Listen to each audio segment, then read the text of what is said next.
होता है। राहें हो धुंधली, नजर कुछ ना आए, एक तेरा नाम सारे अंधेरे मिटाए। तेरी पहचान शारदा है, तेरे नाम से मेरी पहचान शारदा है, तेरे नाम से तेरा एहसास होता है। तेरा नाम गाऊं तो ये एहसास होता है। तू साथ चल रहा विश्वास होता है। तू साथ चल रहा विश्वास होता है। राहें हो धुंधली, नजर कुछ ना आए, एक तेरा नाम सारे अंधेरे मिटाए। मेरी पहचान शारदा है, तेरे नाम से मेरी पहचान शारदा, तेरे नाम से। और साचे दरबार की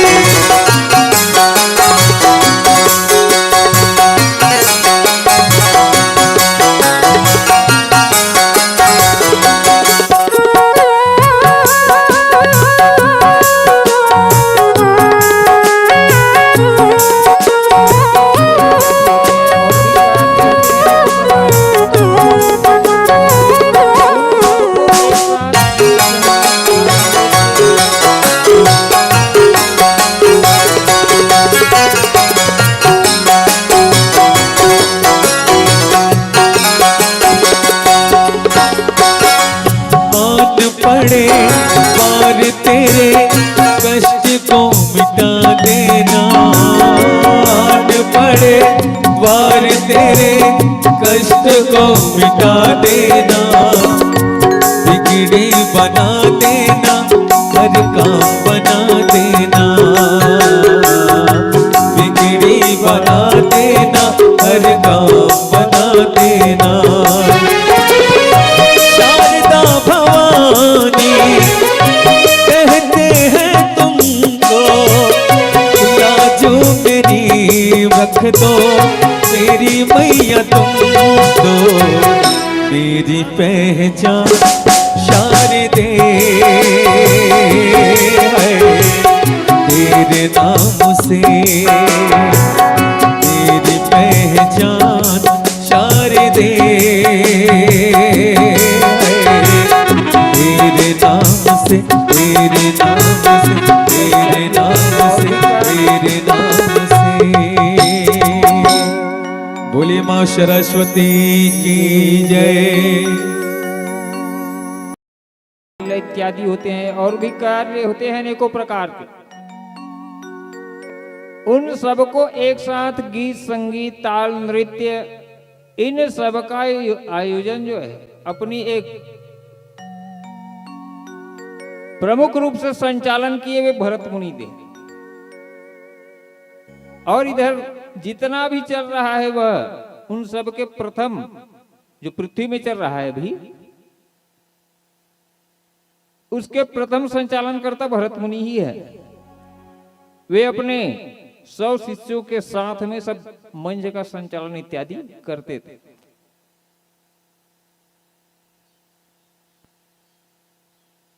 और उन्हीं के शिष्यों के द्वारा यह ज्ञान जो है संसार में फैला और अनवरत चल रहा है। अब आइए भगवान श्री हरि के हयग्रीव अवतार की ओर चलते हैं। धनु के एक पुत्र हुए कश्यप अदिति वाला प्रकरण आ गया। कश्यप की पत्नी धनु, दीति अदिति धनु, तो धनु के जितने भी पुत्र हुए उन सबको दैत्य कहा गया। जैसे राक्षस बोलते हैं ना, तो राक्षस में अलग अलग प्रकार के उनका नाम दिया गया है। रामचरितमानस भी खोलेंगे तो उसमें भी यही मिलेगा। तो दैत्य लिख लिए, यानी कि समझ जाओ वो कश्यप ऋषि और धनु उनकी जो पत्नी थी उनके संतान है।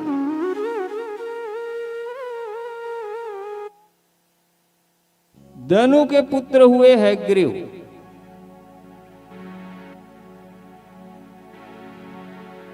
हैग्रीव का जब जन्म हुआ तो दैत्य और असुरों का एक ही स्वभाव है कि जन्म लेते हैं तो फट से जल्दी बड़े हो जाते हैं। ऐसा नहीं है कि वो धीरे धीरे, जैसे मनुष्यों का जन्म होता है तो उनका सेवा सत्कार करना पड़ता है, उसका पेट सेक रहे, तेल मालिश इत्यादि। दैत्यों का राक्षसों का वैसा नहीं है, जन्म लिए तो सीधा भड़ांग से बड़े। अक्सर हैग्रीव भी जो है जल्दी से बड़ा हो गया। तो कश्यप के संतान देवता भी हैं और राक्षस भी हैं, दोनों भाई भाई हैं। परंतु जैसे जैसा उनकी माता का गुण था, क्योंकि माताओं के पास में अक्सर बच्चे रहते हैं, उनकी माता जैसे संस्कार देती है शुरुआत में, अक्सर बच्चे अक्सर वैसा ही निकलते हैं। धनु का स्वभाव ही था, दैत्यों का स्वभाव लड़ाई झगड़ा करो और ले लो। उनकी माता ने सिखाया था कि यदि किसी को किसी से सामान लेना है ना, तो मांगने वाला भी काम नहीं है, सीधा झपटी झपटा करो, उसको ले जाओ, भाग जाओ। मांगने का भी काम नहीं है कि चलो दे दो भैया, मांगना भी नहीं है, उसको झपट लो, तेरे में ताकत है ले ले, बस। मैं ये स्वभाव धनु ने यही अक्सर शिक्षा दिया है कि झपट्टा मारो और ले जाओ। कोई बोले ना तो उसका भी सामान है तो तेरे में ताकत है ले ले, बस। हैग्रीव का जब जन्म हुआ तो धनु ने बतला दिए कि तुझे शक्तिशाली बनना है और अपना विस्तार करना है। तो मां भगवती का तू आराधना कर ले पहले, इधर में नहीं मिलने वाला है। जब तक तुझे शक्ति प्राप्त नहीं होगा, बल प्राप्त नहीं होगा। कश्यप ऋषि इस रहस्य को जानते थे कि सृष्टि का संचालन चल रहा है देवी के शक्ति के द्वारा ही चल रहा है। यदि उसका तप करोगे तो उसका फल अवश्य ही प्राप्त होगा। कश्यप ऋषि से धनु को जानकारी हो गया था। तो अब भी जैसे चला है ना प्रसंग, माता सरस्वती धन्य कब मानती है? जब सुपुत्र के पास जाता है, उसका सही उपयोग होता है। संगीत भी खुश हो जाती है, संगीत के स्वर जब फूटते हैं सरस्वती प्रसन्न हो जाती है। उसी प्रकार से कश्यप ऋषि के द्वारा प्रदत्त ज्ञान को धनु जो है अपने कुपुत्र को बता रही है कि पूजा तप आराधना करो, देवी की भक्ति करो। और पहले बता दिए हैं लक्ष्य, प्रकट हो जाए तो एक काम करना, आशीर्वाद जब मांगे ना तो अमरता मांगना, और वो भी ना देना तो उसी के समतुल्य में, उसी के बराबरी लगभग 19-20 मिलता जुलता रहे। बतला दिए, तब करोगे तभी मिलेगा। हैग्रीव अब तपस्या के लिए निकल जाता है। 1000 वर्षों तक उन्होंने तपस्या किया। हैग्रीव ने देवी के मंत्रों का जाप किया, ओम एम हिम, इतने ही मंत्रों का जाप करते रहा। 1000 वर्ष बीत गए। तप लगभग पूरा हुआ, उस समय देवी प्रसन्न हो गई, प्रकट हो गई। हयग्रीव से बोले कि हे पुत्र, मैं तुम्हारी तपस्या से बहुत ही प्रसन्न हूं, वर मांगू। चाहता तो हयग्रीव, क्योंकि मां ने जब प्रकट होने के लिए है तो कोई दूसरा वरदान भी मांग सकता था, मुक्ति भी तो मांग सकता था, भक्ति मांग सकता था, पर चयन किसका किया? उनकी मां ने जो बचपन से उसके खोपड़ी में डाल दिया था ना, यही मांगना है, अमरता का वर मांगना है, और नहीं तो उसके बराबर वरदान मांगना। तुझे संसार में क्या करना है? अपना प्रभुत्व स्थापित करना है, दिखाना है कि मैं शक्तिशाली हूं। हयग्रीव ने उनसे वरदान में एक ही मांगे कि आप मुझे अमर कर दो, मैं जिंदगी में कभी मरी हुई नहीं। देवी ने कहा कि यह जो लोक बना हुआ है, इस लोक में हर किसी को मरना ही है, अमरता के छोड़ के कोई दूसरा वरदान मांग लो। हयग्रीव ने फिर विचार किया तो उन्होंने कहा, क्योंकि उस समय जब हयग्रीव जो पैदा हुआ था ना, वो बड़ा विचित्र था। उनका जो शरीर था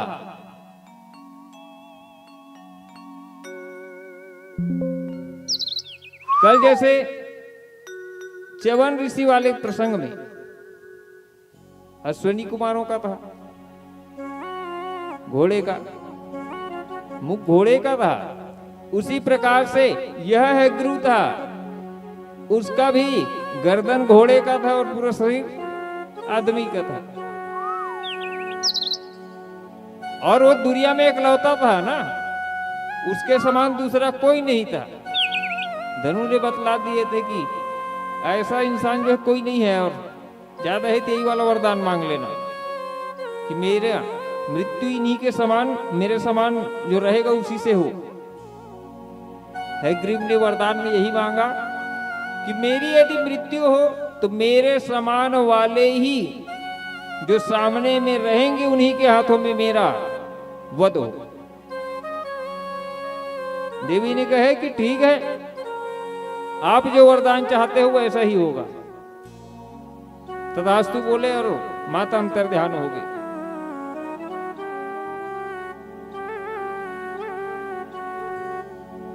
दैत्यों का, असुरों का स्वभाव होता है, वर मिलना अर्थात शक्ति मिलना, ताकत मिलना, ताकत का दुरुपयोग फिर प्रारंभ करती है।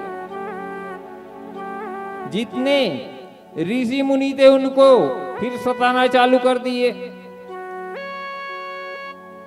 उनको पता था कि देवताओं को जो भी शक्ति प्राप्त होता है यज्ञ स्थानों से, जो यज्ञ कर्म करते हैं उनमें आहुति जो दी जाती है, उनके लिए भाग दिए जाते हैं। तो यज्ञों को बंद कराना उन्होंने पहले चालू किया, ऋषियों के से शुरुआत, क्योंकि उनको मुख्य रूप से जो भोजन मिलता है, यज्ञ की आहुति से मिलने वाला हव्य है,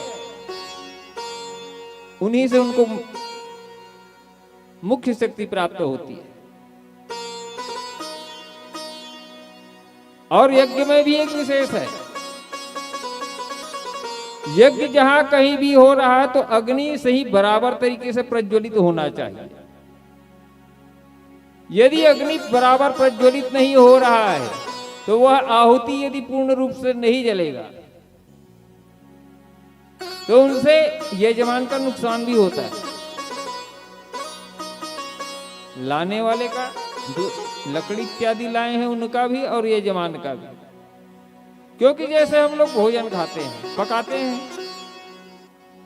तो वह पूर्ण रूप से पका नहीं रहता है तो पेट में दर्द, बीमारी पैदा कर देता है। बस वही है। तो यज्ञ में आहुति देने के पहले अग्नि को सही तरीके से जलाना चाहिए। कम हो रहा है तो लकड़ी की व्यवस्था और कर लेनी चाहिए। हयग्रीव दैत्य ने देवताओं के जो मुख्य भोजन थे जिनसे शक्ति मिलती है, उस यज्ञ मार्ग को ही बंद करना चालू कर दिया। जितने भी पूजा पाठ यज्ञ अनुष्ठान थे उनको बंद करा दिए। साथ ही साथ अलग अलग लोकों में जो जितने भी देवता थे, तो अपने राक्षसों भाइयों को बुलाए और सबको अलग अलग पद में सब बिठाना चालू कर दिया। कुछ करना नहीं है, बस जाओ लड़ाई झगड़ा मारपीट करो और जाके तुरंत बैठा दो। सब देवता लोग पदविहीन हो गए, सबके सब परेशान, अलग यज्ञ व्यवस्था अलग बंद हो गया, भोजन की व्यवस्था अलग खत्म हो गई। और ऐसी नहीं, उनको मारपीट भी करते थे, भगाते जाते थे। सब देवता बहुत ही परेशान हो गए। और एक और है, देवता लोग शांति से उसी पद का सदुपयोग करते थे, पर देवताओं का जैसे ही दूर हुआ पद, राक्षस इत्यादि जब बैठे ना, उनका ऑर्डर चलता था, ऑर्डर। दिन को रात कैसे करना है, रात को दिन करना कैसे करना है, जबरदस्ती वाला होता था। परिवर्तन जब चाहे तब।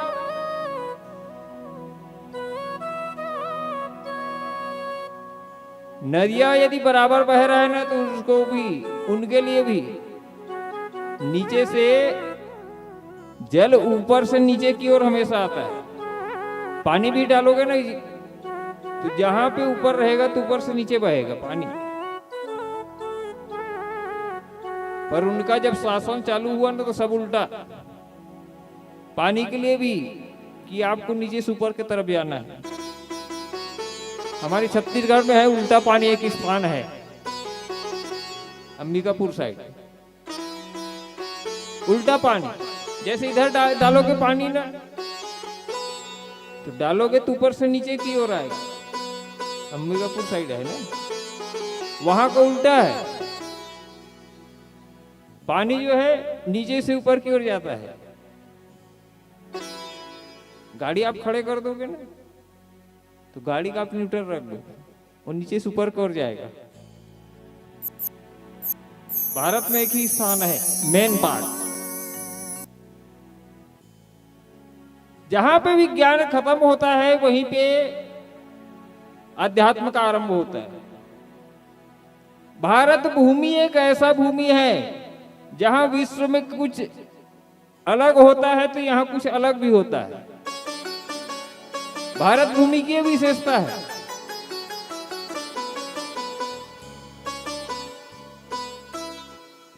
और उस बात को अभी भी सब वैज्ञानिक लोग कभी भी ये कर रहे हैं कि होता कैसे है। संसार में सब तरफ देखोगे पानी ऊपर से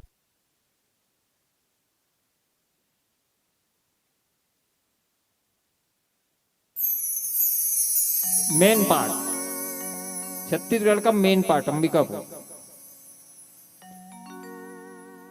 वहां आप गाड़ी खड़े कर दोगे ना, नीचे में खड़े करोगे तो ऊपर चढ़ेगा उल्टा।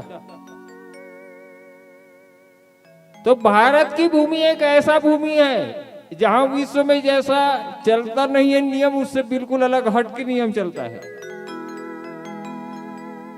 और इसी कारण से भारत भूमि की धन्यता इस कारण से कहते हैं कि भारत भूमि एक ऐसा भूमि है कि इस भूमि में जो कुछ है वह सब दिव्य ही है। देखोगे भी तो दिव्य मिलेगा, सुनेगे भी तो दिव्य होगा। जो सोच से परे है, समझने की शक्ति खत्म हो जाती है कि कैसा है क्या है। देख लो महाकाल का उज्जैन मंदिर कि वहां इतने शराब चढ़ाए जाते हैं और कहां जाता है पता ही नहीं है महाकाल जी को। तो ऐसे ऐसे भारत में स्थान है जो विश्व में कहीं नहीं है। सोचने समझने की शक्ति खत्म। कई बोलेंगे कि यहाँ ये नहीं है या वो नहीं है, तो जहां देखा नहीं गया है वैसा स्थान यहां देखने को भी मिलेगा। सोचने में समझ से परे है वही स्थान भी यहां मिलेगा, केवल भारत भूमि का विशेष है। और यहां पे जन्म लेना भी सबसे ज्यादा धन्य है, क्योंकि इस भारत भूमि में जन्म लेने के लिए भी करोड़ों वर्ष लग जाते हैं। जिस जीव को कल्याण का मार्ग उनके लिए जब खुलता है तब भारत भूमि में जन्म होता है। जन्म लेना भी बहुत बड़ा है। और इस भूमि में आने के बाद, जन्म लेने के बाद सत्कर्म करने वाले मिलना, यह और बड़ा बात है। उन सब में भी यदि किसी ज्ञानी के बीच में रहना है, यह और अलग बात है। और किसी ज्ञानी पुरुष की, सत्पुरुष का हाथ यदि सिर पे लग जाए तो यह सबसे बड़ा बात है।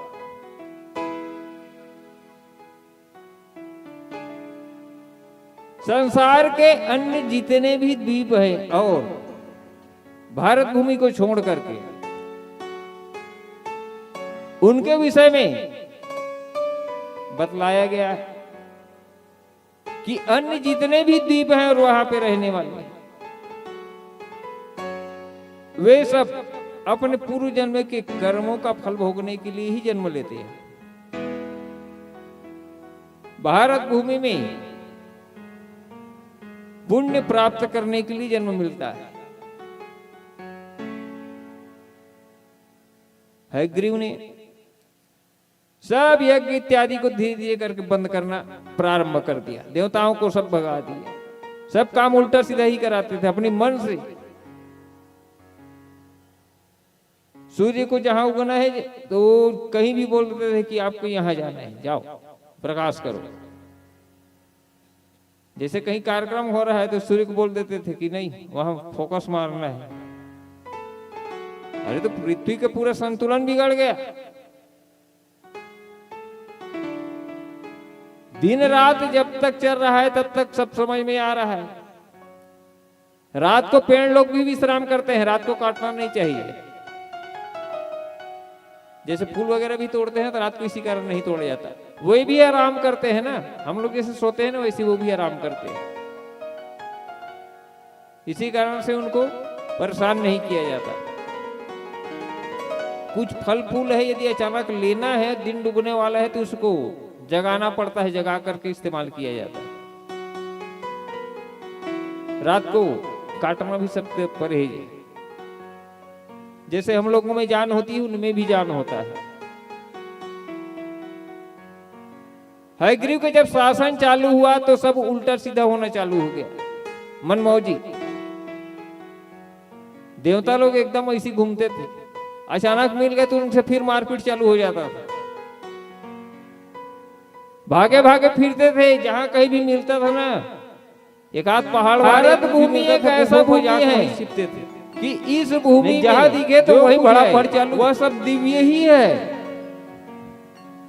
देखो उनके पास से बता दिए उनका यज्ञ भाग मिलना अलग बात।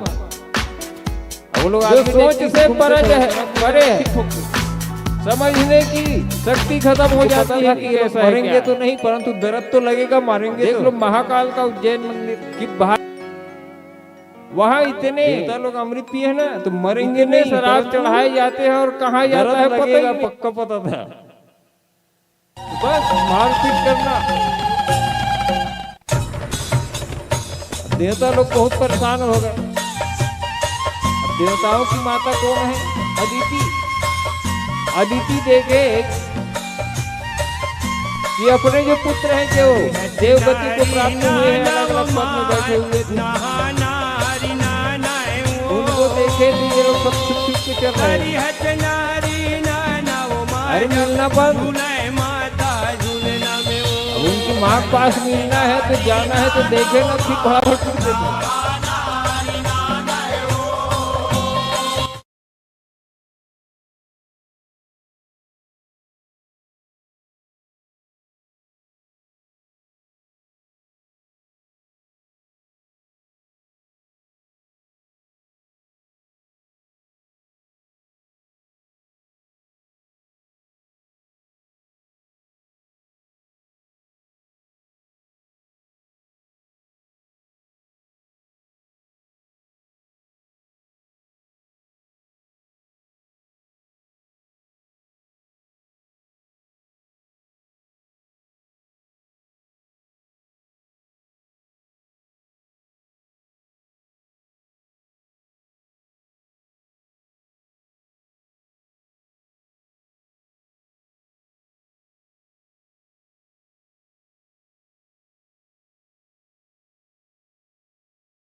जाई माटी माँ मिल जाऊं जब तक चली मोर सुवासा शिवाला तुर गाऊं सेवाला तुर गाऊं दाई सेवाला तुर गाऊं।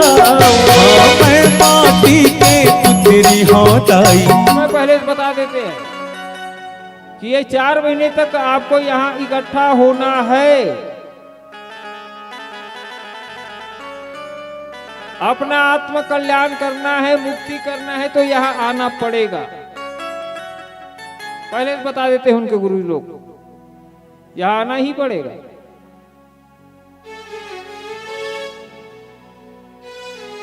उनसे ज्ञान मिलता है, ज्ञान बढ़ता है, ज्ञान का लेवल बढ़ता है। वैसे ही ये जीवों के लिए है।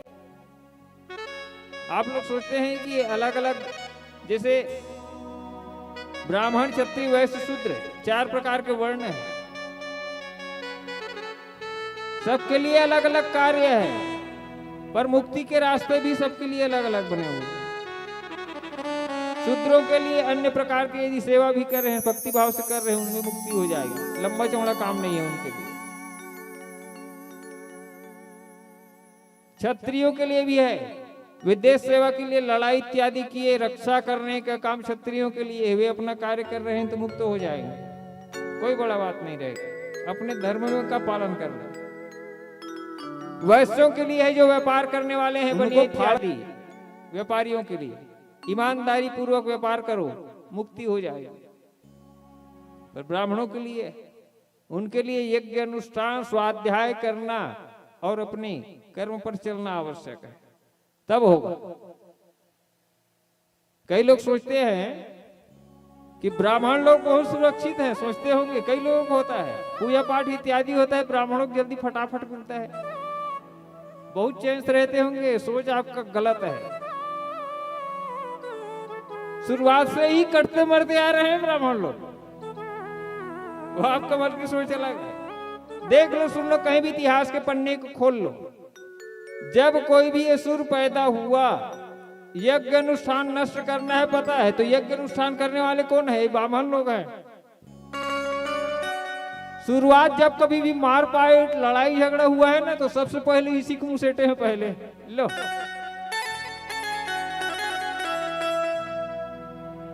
प्रथम वहीं से आरंभ हुआ है, चल रहा है। क्योंकि देवताओं को जो यज्ञ भाग मिलता है, यज्ञ कर्म से ही प्राप्त होता है। यह संसार भी चल रहा है, यज्ञ कर्म से चलता है। ब्राह्मणों को यह कार्य करना आवश्यक है। जो यज्ञ अनुष्ठान से जीवित रहने वाले हैं, पुरोहिती के काम करने वाले हैं, उनको यज्ञ का 4 हिस्सा करना पड़ता है। अक्सर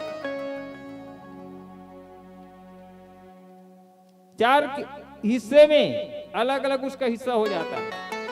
आप लोग मान लो देते हो ना 1000 रुपये, मान लो किसी को दक्षिणा दिए, तो आपको दिख रहा है कि 1000 दे रहे हैं या कोई 500 दे रहे हैं, उसका 4 हिस्सा करोगे ना तो कितना हुआ? अगर 500 दिए तो 125 रुपये पड़ता है उसको।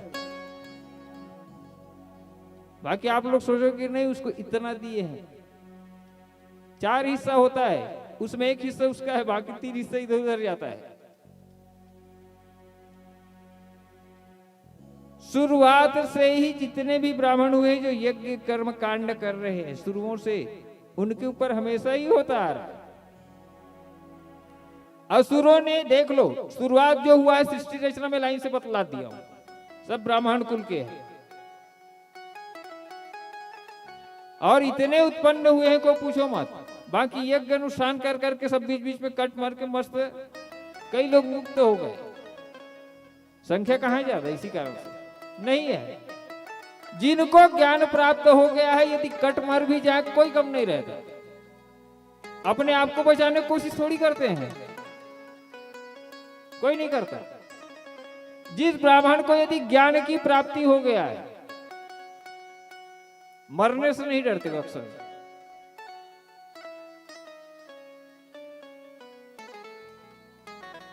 बाकी लोग डरते रहेंगे। जिनको ज्ञान मिल गया है उनको पता है कि यह जो संसार है, देखिए यह जो संसार है देखने की प्रवृत्ति के ऊपर ही खेल है। सृष्टि रचना में शुरू से लेकर लास्ट तक पूरे पाताल लोक तक बता दिया। अब आप ही विचार कीजिए कि हर किसी का जो जन्म हुआ है, शुरुआत कहां से हुआ है? आदि शक्ति से प्रारंभ हुआ, क्रमशः सबकी उत्पत्ति हुई। ये पृथ्वी तो बाद में उत्पन्न हुआ और इसी संसार में आए हैं। संसार उल्टा वृक्ष ही है, आ गए हैं यहां तक, पर अंत में जाना कहां है? जहां से शुरू हुआ है वहीं ही जाना है। संसार को देखने की नजरिया बदल जाता है। साधारण चीज जब इस संसार को देखता है तो ऊपर करके देखता है। कितना ऊपर देखता है? आकाश के तारों को देखता है, इतना ऊपर। सूर्य को देखेगा, इतना ऊपर। चंद्रमा को देखेगा, इतना ऊपर। वो ऊपर नहीं है। जब ज्ञान की प्राप्ति होती है, जीव को अपने आत्म स्वरूप का ज्ञान होता है,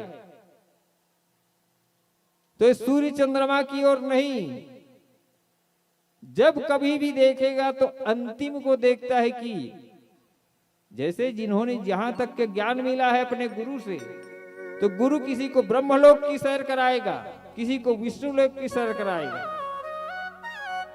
तो जिनके जैसे जैसे गुरु हुए हैं वे ऊपर की ओर दिखाएंगे, तो ये सूर्य चंद्रमा को इधर को नहीं दिखाएंगे। जब कभी भी ऊपर देखेगा तो वह शुरुआत जहां से सृष्टि का आरंभ हुआ है उसको देखता है, वह उसको ऊपर मानता है, इस वाले ऊपर को नहीं मानता। नीचे देखता है तो ये वाला नीचे नहीं देखता, जमीन के नीचे वाला।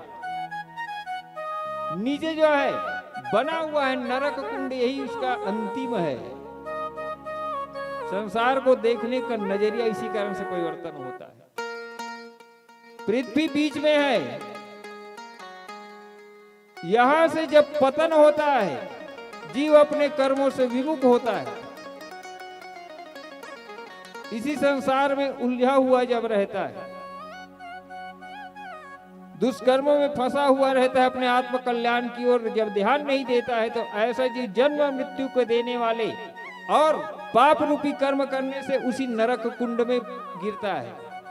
मृत्यु के बाद में जीव यमलोक की सभा में जाता ही है, दक्षिण दिशा में ही है। वहीं पर उनके द्वारा किए हुए इस शरीर को मिलने पर, इस शरीर से जो कुछ भी मन आत्मा से जो कुछ भी कर्म किए जाते हैं, उन सब का लेखा जोखा का हिसाब होता है। हिसाब होने के बाद में कुछ पितर लोग चले जाते हैं, कई लोगों को यमदंड दिया जाता है। सावित्री ने जब यमराज से मुलाकात हुई तब इसी के विषय में तो पूछे थे।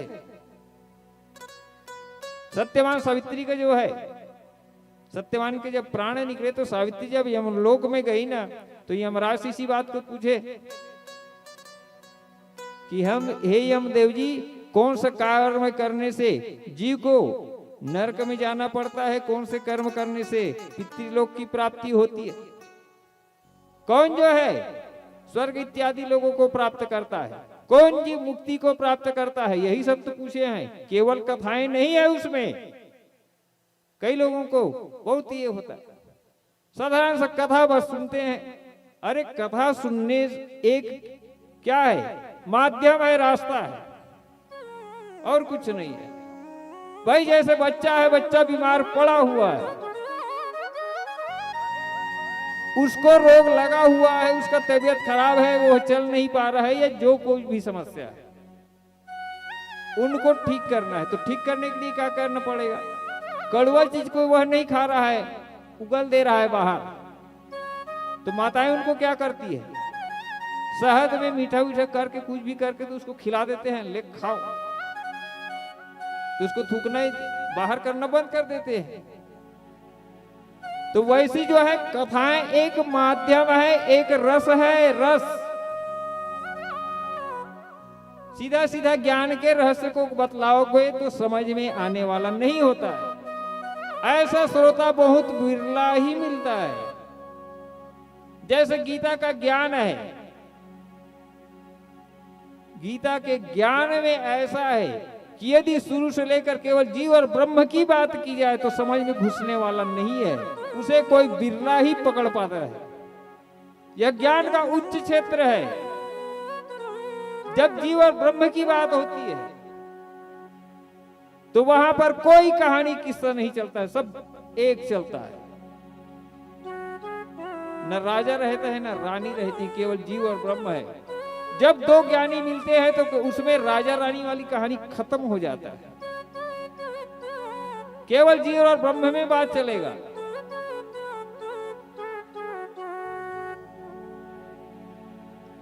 अष्टावक्र गीता है। गीता कई प्रकार से है ना, दो कम मत रहना कि एक आध दो होगा, कई गीता है। रामचरितमानस में है। लक्ष्मण जी ने निषाद राज को इस ज्ञान का उपदेश दिए थे, लक्ष्मण गीता के नाम से चला गया। राजा जनक को अष्टावक्र जी ने जा करके उन्हें ऐसा ज्ञान प्रदान किए थे तो उन्हीं के नाम से वह अष्टावक्र गीता हो गया। भगवान श्री कृष्ण ने अर्जुन को जो ज्ञान का उपदेश दिया वह श्रीमद् भागवत गीता हो गया। देवी ने जो अन्य देवों को उपदेश दिया वह देवी गीता हो गया। इनमें जो ज्ञान के परम रहस्य हैं जीव और ब्रह्म के बीच में ही चलता है। तो कथाएं एक माध्यम है। कई लोग सोचते हैं कि ये वाला कथाएं नहीं बताए, अरे भाई उसका जो मूल भाग है, सार तत्व है, सार तत्व का ही निरूपण हो रहा है। कथा माध्यम है। उनके रहस्यों को समझिए, कथाओं को उतना समझना आवश्यक नहीं है जितने उतने भावों को है। भावों में ही छिपा हुआ है उसका मूल चीज, रस। तो यही रस उसका मूल है। सावित्री में भी धर्मराज जी से यही पूछा था, क्योंकि धर्मराज के पास जब पहुंचे तो धर्मराज समझ गए कि इन्होंने जीवन में ऐसा कर्म किया है, इनके पास इतना पुण्य तो है कि जीवित यहां तक आ गए। वहां पे जाके देखे ना, सब अलग अलग प्रकार के नरक कुंड में कई लोग तप रहे थे। ऐसा नहीं, इसे आप माने या न माने आपकी मर्जी। कई तो जीते जी को नहीं मार रहे हैं तो स्वर्ग नरक और पितर को कौन मानेगा। पर ये सत्य है, जो है वो है। मानना और न मानना ये आपकी मर्जी है। सावित्री ने धर्मराज से यही पूछे कि ये सब जो दिख रहा है, ये सब नजारा, तो यहाँ पे जो आते हैं वो किस पाप के कारण से आते हैं। धर्मराज ने बतलाए कि जो जीव संसार भर इसी प्रकार से दुष्कर्मों में सताने के लिए अनेकों प्रकार से कर्म करता है, अंत में उसे यही आना है। और यहाँ पीसना जरूर है, कर्मों का फल भोगना ही पड़ेगा। जीव इस शरीर से कर्म करता है, परंतु वह जैसे किसी भी प्रकार से दुष्कर्म करता है, चोरी इत्यादि करता है, अनेकों प्रकार के पाप करता है, तो वह सोचता है कि मुझे कोई देख नहीं रहा है। परंतु यह जो माता है, जो देव भी हैं, वे इस संसार के कण कण में व्याप्त हैं, वे सबको देख रहे हैं। जीव सोचता है कि मुझे कोई देख नहीं रहा है, वो ब्रह्म जी रहा है, कोई नहीं देख रहा है करके एक से कार्य करता, धोखे में जी रहा है।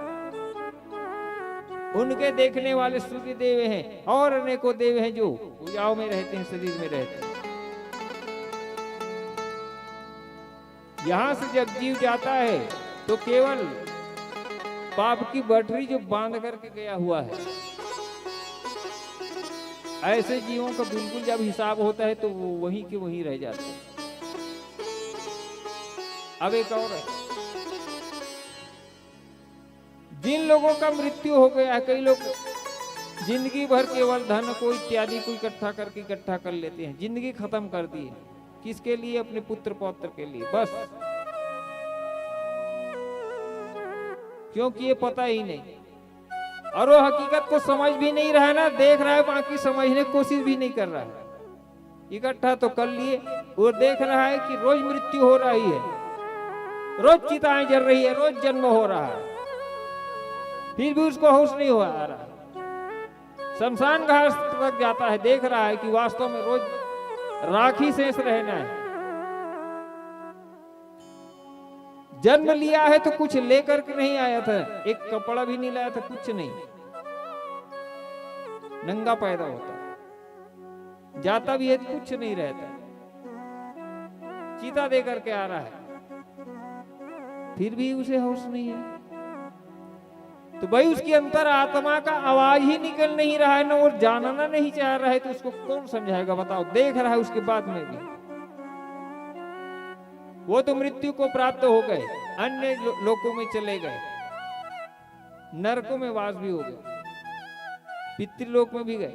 तो मान लो नरक में भी गया जो है, उन्हें स्वतंत्रता मिलती है, साल में कम से कम 15 दिन मिलता है पितरपाक, उनमें आते हैं वे लोग।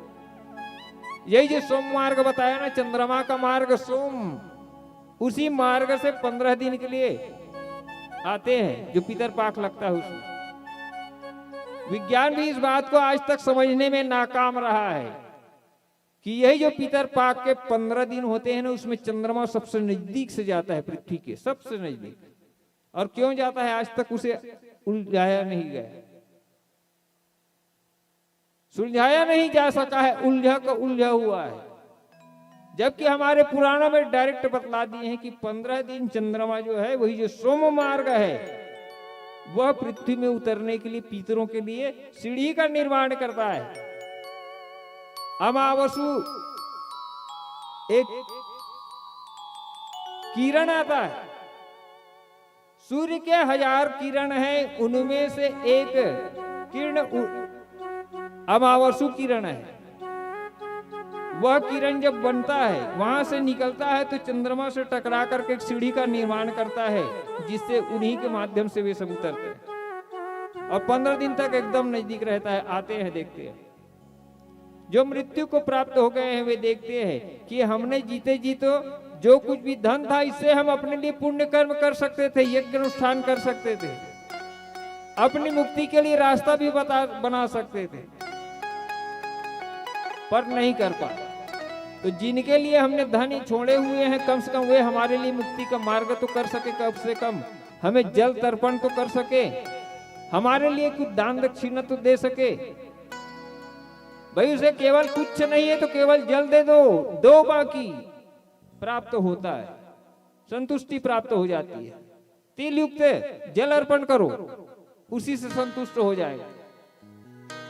तो आपके दिए हुए जो भी अन्न जल इत्यादि होते हैं, वे डायरेक्ट पितरों को प्राप्त होते हैं, पितर भी आशीर्वाद देते हैं। और वो भी ज्यादा दूर नहीं है, वह भी बता रहा हूं पितृलोक की स्थिति। ये जो आसमान है, आसमान से ऊपर उनका इलाका चालू हो जाता है, वहां से देखते हैं। कई लोग बोलते हैं जैसे कोई काम करना है तो हमारे पास कुछ नहीं है, देवी देवताओं के लिए काम करें तो बोलेंगे हमारे पास कुछ नहीं है। कई लोगों का ऐसा है कि पितर को इतना लंबा चौड़े रिश्ते नाते बांट देते हैं कि ये सब हमारे गोती आ रही है, कई वर्षों तक उनके लिए कोई हिस्सा नहीं देते। तो भाई उनके पूर्वज लोग तड़पते रहते हैं उनके लिए, इसी कारण से 3 पीढ़ी तक का रखो, बाकी सबको देना चालू कर दो। भाई पुत्र की प्राप्ति इसीलिए से बतलाया गया है, विवाह की विधि इसी कारण से है कि पितरों को भी शांति मिलती है। भागीरथी ने जो प्रयास किया, जो गंगा को लाने का जो कार्य किया, वह भी क्या था, अपने पूर्वजों की तृप्ति के लिए। पितृलोक में रहने वाले जीव इसी कारण से प्रसन्न होते हैं, क्योंकि जैसे कई लोग हैं धन इत्यादि तो इकट्ठा कर ली, उनके निमित्त कार्य नहीं हो रहा है, वे कोई अन्य योनि में गए हुए हैं, तो उनके लिए जो दिए हुए अन्न जल इत्यादि है, मान लो वह पशु की योनि में गया है तो उसे भोजन के रूप में, चारे के रूप में मिल जाएगा, अन्य प्रकार से मिलेगा। तो वे जो है आशीर्वाद देते हैं, और आशीर्वाद से जीव को धन की प्राप्ति होती है, ज्ञान की प्राप्ति होती है, बुद्धि की प्राप्ति होती है, उनके वंशज में संतान उत्पत्ति में कोई बाधा नहीं आता। और जब कई लोग कहते हैं कि हमारे पास कुछ नहीं है, ना कुछ करते नहीं है, तो वो भी कहते हैं, श्राप देते हैं कि जाओ तुम्हारे पास कुछ मत रह जाओ।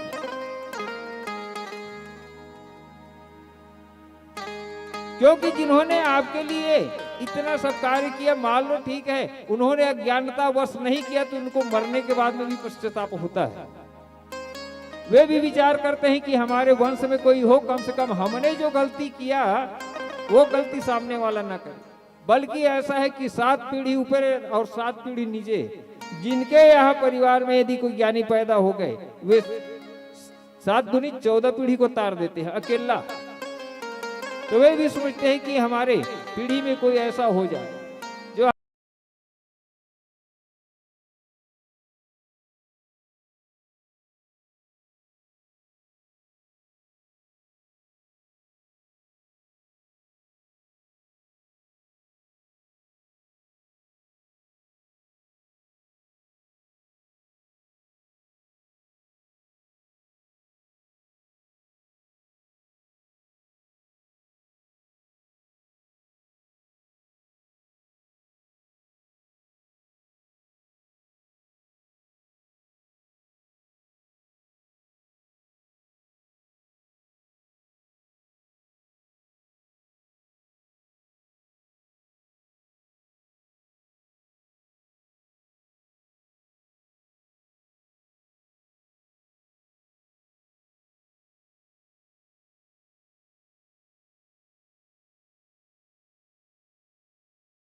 उनको फाड़ करके विष्णु स्वरूप हो गए थे धुंधकारी।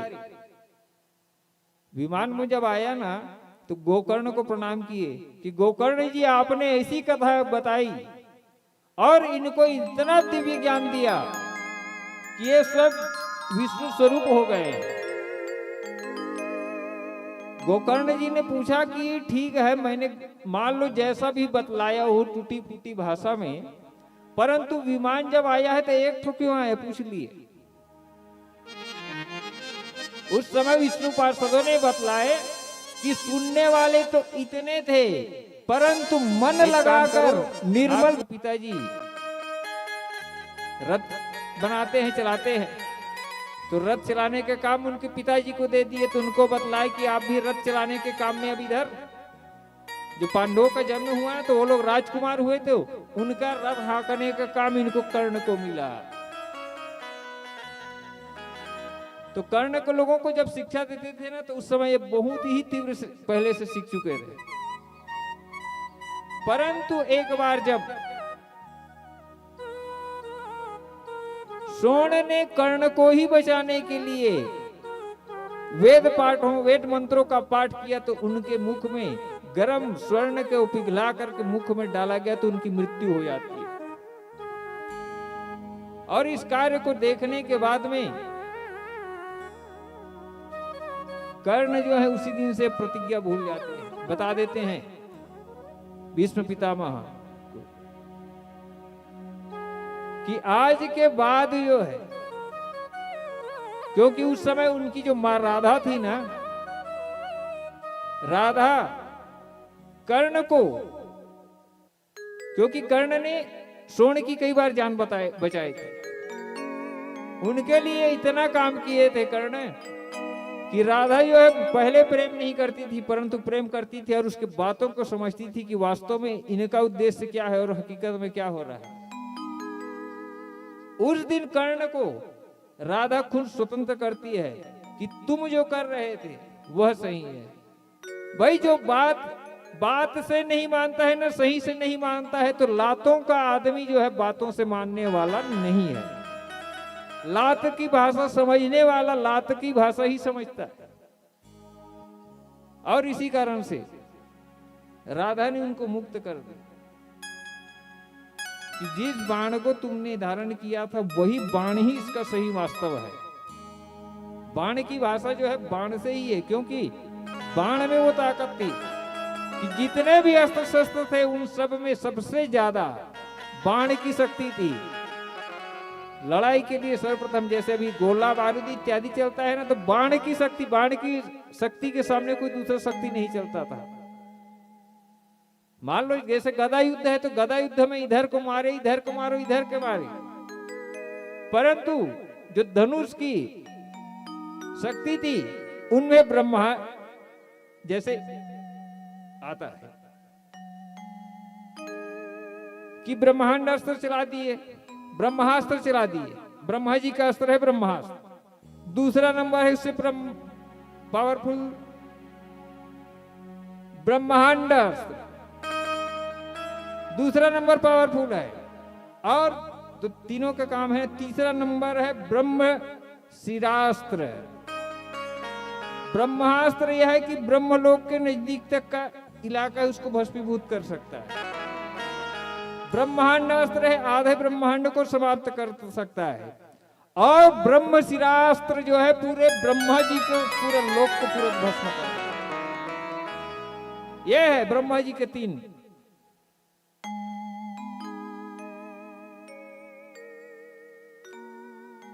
कर्ण ने जिस समय वह जो धनुष उठाया उसे कोई नहीं रोक पाया, और इसी कारण से उन्होंने गुरु द्रोणाचार्य जी के पास गए थे, जो कौरव पांडव को धनुर्वेद की शिक्षा दे रहे थे।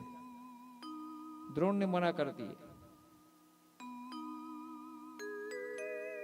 उनका दिमाग इसी गर्म हो गया। और एक तो अत्याचारी करने वाले यही हैं, तो उन्होंने पता किए कि इनके मूल गुरु कौन है जो इनको शिक्षा दी है। अधिरथ कभी नहीं बताता था कि उनके गुरु कौन है। धीरे से करके पता लगाए कि गुरु द्रोण के गुरु कौन है।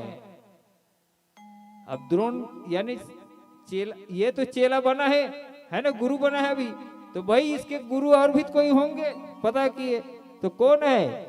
तो पता चला कि गुरु परशुराम जी इनके महागुरु हैं। भीष्म पितामह और गुरु द्रोण के भी गुरु परशुराम जी। अब पता तो चल गया, बाकी एक और हो गया, वे रहते कहाँ हैं? ठीक है वो गुरु है तो है, पर रहते कहाँ है? पता चला कि सब कुछ दान दक्षिणा दे दिए हैं सारी पृथ्वी को। अब रहने के लिए कौन सा स्थान दिए हैं? महेंद्रगिरी। मेरे ख्याल से उड़ीसा में है वो भी। तो महेंद्रगिरी है, और वह जो पर्वत है, गिरी यानी पर्वत, उस पर्वत में निवास करते हैं। तो वही उनके लिए ठिकाना है। परशुराम जी अभी भी वहीं रहते हैं ना, ऐसा नहीं कि कर्ण के जवान थे, अभी भी वही है। तो वह स्थान ऐसा है कि उस पर्वत में दिन भर में बल्कि परशुराम जी उधर उधर जा सकते हैं, घूम घाम सकते हैं, जिनको ज्ञान उपदेश देना है जहां कहीं भी रह सकते हैं मान लो, परंतु अंत में शाम को उनको वहां तक पहुंचना ही है। मेन केंद्र बिंदु है वो। अब कर्ण जी को पता चल गया तो शिक्षा कैसे लोगों को देते हैं, तो उनके विषय में बतलाए कि उनके लिए ब्राह्मण होना आवश्यक है, दूसरे को शिक्षा नहीं देते हैं। क्यों?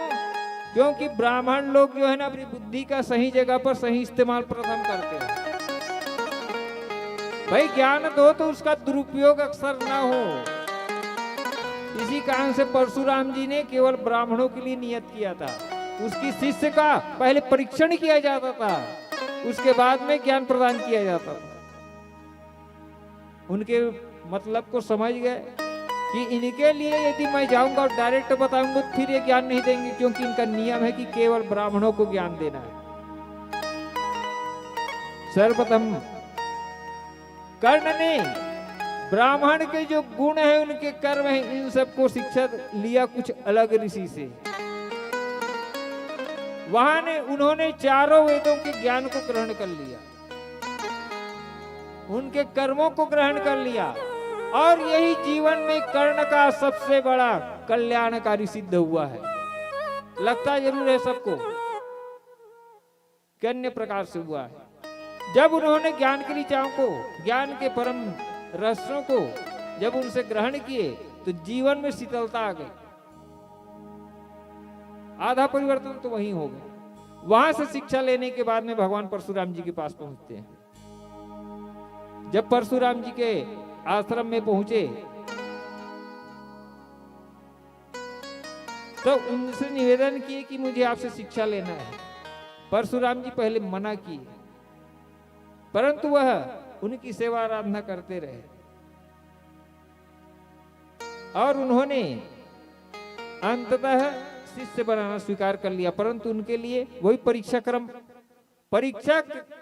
क्रम में जब कर्ण जी पास हुए, उनके लिए अनेकों कार्य बतलाए। कर्ण ने बिल्कुल पूरा किया, पर एक और शर्त बताया था कि एक बार जो बोल दिया वह डबल नहीं बोलने वाला। ज्ञान में जो भी आए, एक बार जो बोला डबल बोलने सुनने वाला काम नहीं, काम तत्क्षण होना चाहिए। तुम्हारे में ग्रहण करने की यदि क्षमता है तो गुरु बन रहा हूं मान लो, शिष्य बनना है तो एक बार में ग्रहण करने की क्षमता है, तब डबल पूछोगे तो फिर बताने वाला नहीं। कर्ण को जब परशुराम जी ने शिष्य के रूप में स्वीकार किया तो उसके पहले ही अर्जुन अपनी शिक्षा प्रारंभ कर चुका था। परंतु परशुराम जी का जो ज्ञान देने का तरीका था अलग था, नियम पालन तगड़ा था।